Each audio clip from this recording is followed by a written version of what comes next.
हेडलाईन्सचे प्रायोजक आहे NBC bearings, लांब पळण्यासाठी। आम्ही लोकसभेत 40हून अधिक जागा जिंकणारच, देशात फक्त मोदींचीच हवा, उपमुख्यमंत्री देवेंद्र फडणवीस यांचा दावा।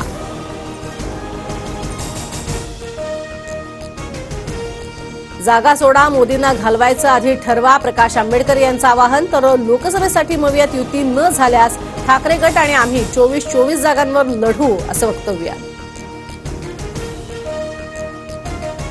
वंचितच्या राज्य कार्यकारिणीची आज बैठक, आगामी निवडणुकांवरती प्रकाश आंबेडकरांच्या उपस्थितीत बैठकीत चर्चा होणार। पक्षप्रमुख लोकसभा लढ म्हणाले तर लढणार, ठाकरे गटाच्या अंबादास दानवेंची प्रतिक्रिया। तर मीही लोकसभेसाठी इच्छुक, पण ठाकरेंचा आदेश मान्य, चंद्रकांत खैरेंचं वक्तव्य।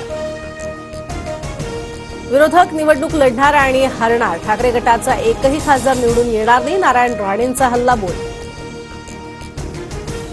अजित पवारांचं काल आव्हान, आज थेट कोल्हेंच्या मतदारसंघात पाहणी दौरा। अमोल कोल्हेंना चॅलेंज दिल्यानंतर आज दादांकडून स्वतः विकास कामांची पाहणी। शिरूरचे खासदार अमोल कोल्हे आज शरद पवारांना भेटणार, दादांच्या आव्हानानंतर अमोल कोल्हे पवारांची भेट घेणार असल्याची चर्चा। अमोल कोल्हेंच्या विरोधात उमेदवार देणार, शिरूर लोकसभेची जागा जिंकणार, मी चॅलेंज देतो तेव्हा जिंकूनच दाखवतो, अजित पवारांचं अमोल कोल्हेंना खुलं आव्हान।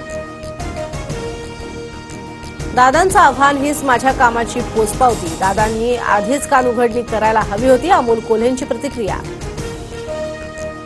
ओबीसी नेत्यांनी सरसकट शब्दाचा बाऊ केला, मराठ्यांना ओबीसीमध्ये घ्या आणि आरक्षणाचा कोटा वाढवा, जरांगेंची मागणी।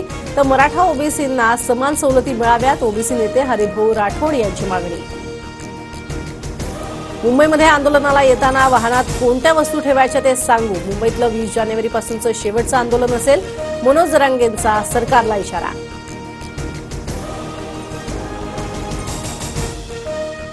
तर जालन्यामध्ये 200 बेकायदा पिस्तुलांची आयात, भुजबळांचा दावा, थेट आरोप जरांगेंवरती।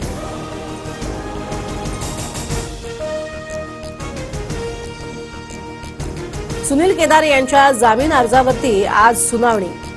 सुनील केदार हे आयसीयूमध्ये 5 वर्षांची त्यांना झाली आहे शिक्षा।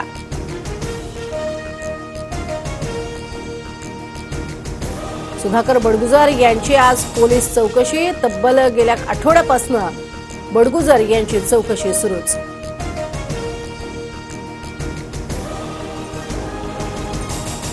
राज्यात कोरोना बाधितांची संख्या वाढली, आकडा पोहोचला तब्बल 168 वर। जैन वनचेही काही रुग्ण वेगवेगळ्या जिल्ह्यात आढळले।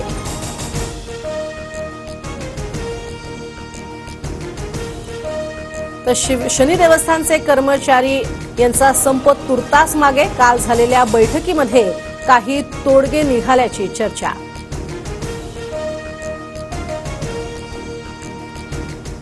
हेडलाईन्सचे प्रायोजक आहे एनबीसी बेरिंग्स, लांब पळण्यासाठी।